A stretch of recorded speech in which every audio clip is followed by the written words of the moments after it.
Lásasmiður á vegum eiganda hússins, stofnunar múslima, þurfti einnig frá að hverfa. Menningarsetur múslima hefur haft aðstöðu í húsinu undanfarin ár. Úrskurður héraðsdóms byggir á því að ekki sé leigusamningur í gildi húsnæðið, en deilt hvaða leigusamningur í gildi. Húsaleigusamningur fyrir ýmishúsi var gerður 20. desember 2012, en samningur dagsettur daginn eftir fellir þann fyrri úr gildi. Stofnun múslima segir að yngri leigusamningurinn sé falsaður og telja að framkvæmdastjóri stofnunarinnar, Karim Askari, hafi dagsett hann aftur í tímann eftir deilur innan menningarsetursins.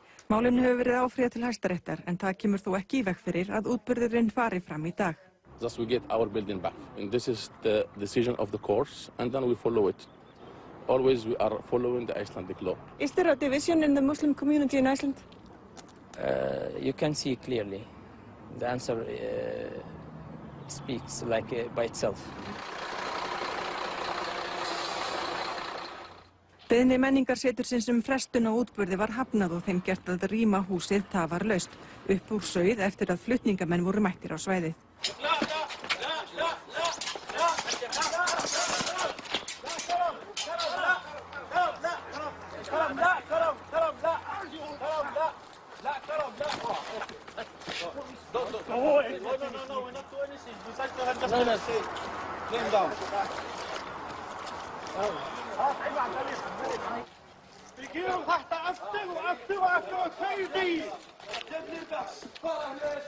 Það var svo loks 3 tímum síðan sem hægt var að byrja að rýma húsið með aðstoð lögreglu, en hér fjölmennt lögreglulið á vettvangi.